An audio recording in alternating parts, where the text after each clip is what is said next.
दोस्तों, अगर आप अपने जीवन में कुछ नया सीखने की चाह रखते हैं तो चैनल को सब्सक्राइब जरूर कर ले। मात्र इस एक वृक्ष को छूने से सब कुछ हासिल हो जाता है। आइए जानते हैं पवित्र पावन वृक्ष के बारे में वो हर एक बात जो आपको धनी बना देगी। दोस्त, सावन के इस पवित्र महीने में एक बार अपने फायदे के लिए इस वीडियो को जरूर पूरा देखना और आपको वास्तव में समझ में आ जाएगा कि वास्तव में सावन के दिनों में इस एक वृक्ष को छूने हमारी गरीबी मिटती है, भोलेनाथ की कृपा साक्षात बरसती है।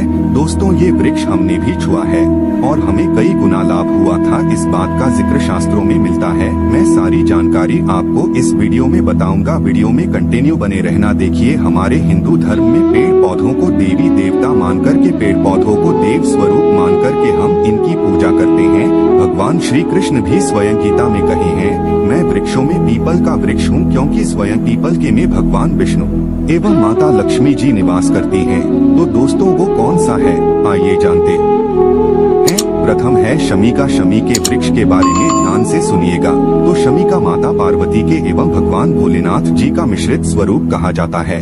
इसलिए दोस्तों, शमी के वृक्ष को उमा महेश्वर वृक्ष भी कहा जाता है। पूरे सावन भर शमी के वृक्ष पर माता पार्वती एवं भगवान भोलेनाथ जी का वास समझा जाता है।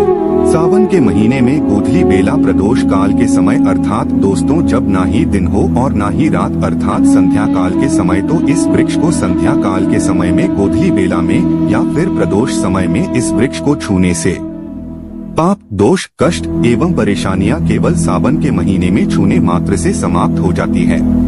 दोस्तों, सावन के पवित्र महीने में अगर शनि वृक्ष की जड़ पर कच्चा दूध डाला जाए तो भगवान शिव शीघ्र ही प्रसन्न होते हैं एवं माता पार्वती का ढेर आशीर्वाद हासिल होता है। दोस्तों, शमी के वृक्ष का महत्व कुछ इस तरह से है। भगवान राम रावण पर आक्रमण करने के पूर्व भगवान राम ने शमी वृक्ष की पूजा की थी और पांडवों ने अपने दिव्य हथियार भी शमी के वृक्ष के नीचे में दबाए थे।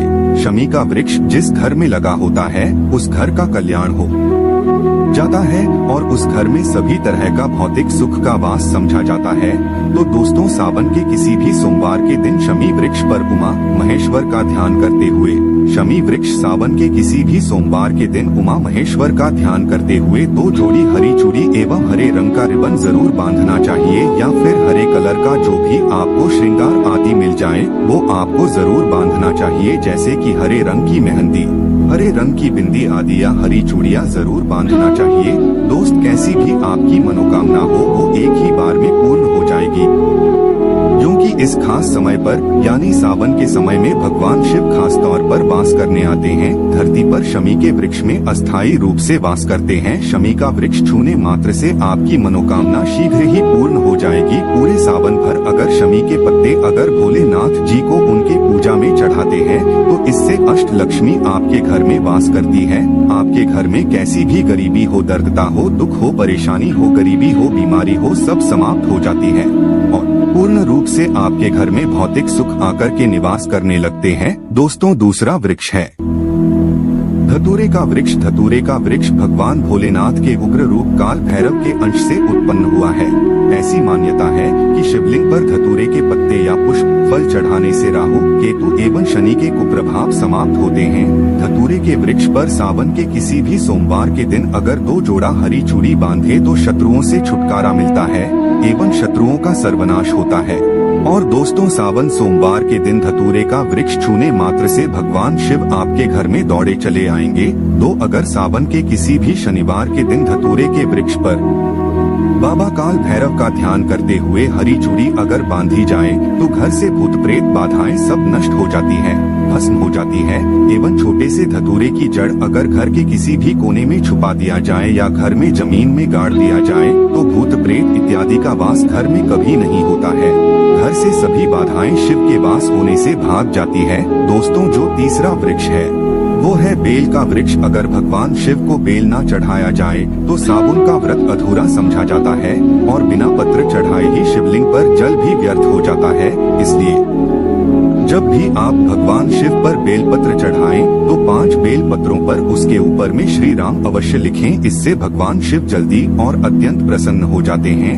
दोस्त, साबुन में बेल वृक्ष छूने से कई तीर्थों का लाभ मिलता है। साबुन में इस वृक्ष को क्यों छूना जरूरी है, आइए जानते हैं। बेल वृक्ष की महिमा को बेल के वृक्ष में आप लोगों को कई बार बार कई बता चुका हूँ कि ये जो बेल के वृक्ष हैं माता पार्वती के स्वरूप कहे गए हैं, तो ये वृक्ष माता पार्वती के पसीने से उत्पन्न हुए हैं। स्कंद पुराण में बहुत ही स्पष्ट तरीके से बताया गया है। इसके पत्ते में शिव और डाली में पार्वती, जड़ में ब्रह्मा एवं तन में विष्णु जी स्वयं रहते हैं। संध्या काल में ऐसा समझा जाता है कि शिव मंदिर के समीप में जो बेल के वृक्ष हैं, इसके नीचे में अगर कोई भी मानव अगर सावन में शाम के समय, वैसे तो इसे डेली जलाना, परंतु अगर सावन के पावन दिनों में शाम के समय अगर भगवान शंकर जी का कोई भी शिव मंदिर है तो उसके किनारे में जो कोई बेल का वृक्ष हो, वहाँ पे बिल्कुल आप एक घी का दीपक जला दीजिए। इसे बहुत ही उत्तम कहे गए हैं। वैसे अगर आप घी का दीपक जलाते हैं तो आपको धन, गुण एवं